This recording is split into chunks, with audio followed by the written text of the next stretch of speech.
Those two words, if you do not have Griffin and Sample centrally, look for them just to slow the game down and gain some position. You want him to stay as high as he possibly can, which would allow Guzin to come in between the lines. And he's a player that Dave Carton said he can play at a higher level.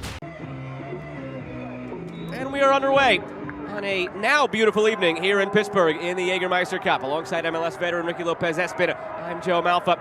Charleston Battery, that's 8 p.m. Eastern on Wednesday, July 2nd. Last season's champs, Colorado Springs Switchbacks, welcome Louisville City on Friday, July 4th at 9 p.m. Eastern. And then the Charleston Battery battle it out with North Carolina on Sunday, July 6th. That's at 5 p.m. Eastern. All of that on CBSSN. Which one of those three sticks out to you? Switchbacks, Lou City. Lou City going. I'm down on that game because of the way the Switchbacks have been playing lately. But at home, they're going to be up for it. Will they? It's been that kind of stretch for Colorado Springs right now. No matter the stretch that you are in, if you come, or you welcome, I suppose, a team that has set all sorts of records. I'm most excited for the Wednesday night game. Birmingham Legion now under Mark Briggs, starting to show some life and right in the tangle of the playoff line in the East against a Charleston Battery team that needs to keep pace with one of the teams you mentioned, because right now everything is coming up Louisville. But Charleston's keeping pace with them. It hasn't been as clean as it has been for Lou City. It's a two-horse race for the top spot in the Eastern Conference, and in all likelihood, a two-horse race between those two for the Players' Shield. But that's an interesting one to me because Birmingham could play spoiler. They have a lot of talent on that roster. Comes at an interesting time for Charleston. A very underrated signing. Mertz back through for Etou. And line put in front. Well worked by Pittsburgh. That is how Bob Lilly would draw it up 10 times out of 10. And it's Bertin Jacquesson finishing it off.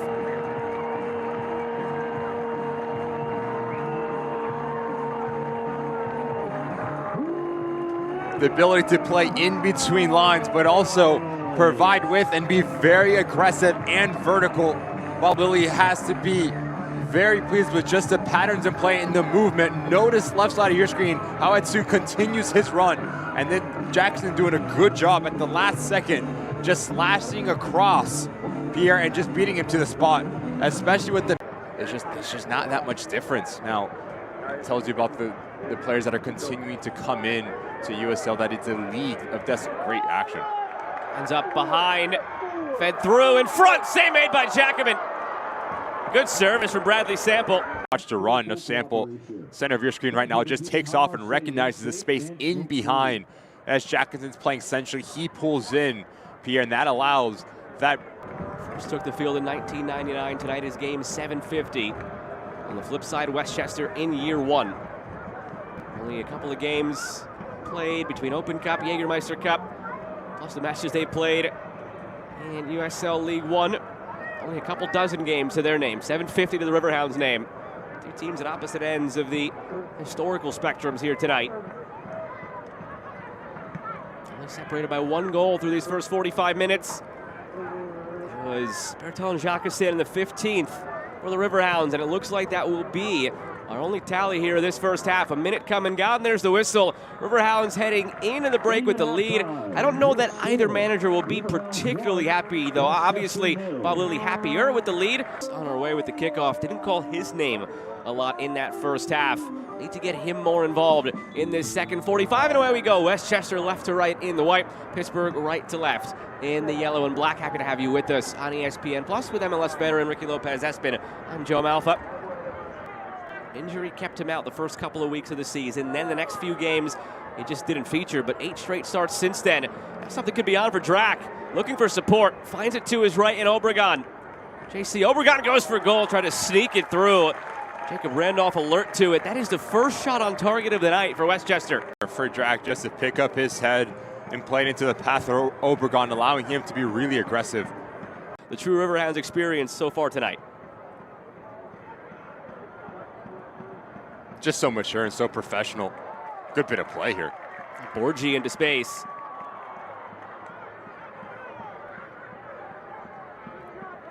Just Westchester, every single time they do have the ability to recover the ball, it's just back. Do a good job at winning the ball, but then their first look, it's forward, they bypass it, and they play horizontally, they play back, and when you play against a team like the Riverhounds, you need to take every opportunity when they are out of shape, because it does not happen often.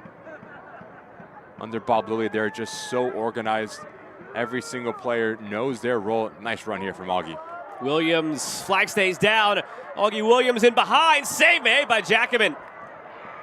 Left side of your screen understands as John Baptiste gets pulled over. That leaves a big gaping hole, but you need to go with your left foot here.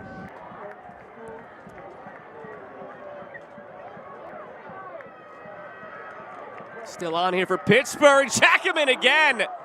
Hasn't actually had many opportunities tonight. Just showed too much of the ball and going back the other way. All doing a good job. Has eyes for that far post. Full extension save for Jacomen. From the corner, Jacomen, he paid for it, but he held on.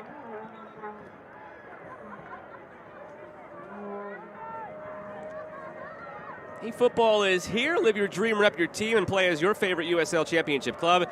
eFootball, free to play. Download now.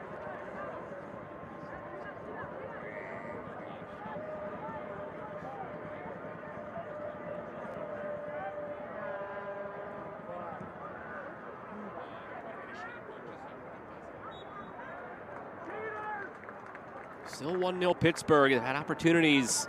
Jacquesson in the first half. Augie Williams a moment ago to tack on. Both instances, big saves made by Bertin Jacquesson.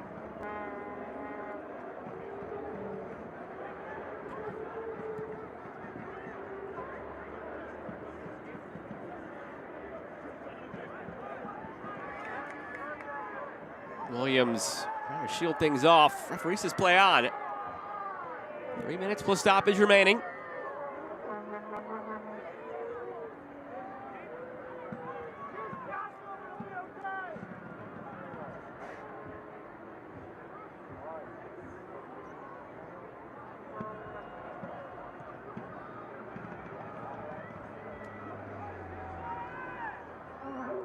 Nice move from Drack. Feeding it along, wants it back, gets it back. Obregón just did all he could, swiping at it.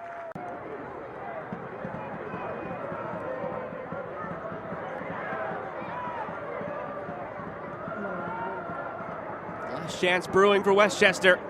Well, they've struggled to get it even in the vicinity of Randolph in this one. One back by Pittsburgh. Well, beyond the 6 minutes played now. And there is the final whistle. A goal scored 15 minutes in from Bertin Jacquesson holds up the rest of the way. Pittsburgh takes it 1-0 over Westchester.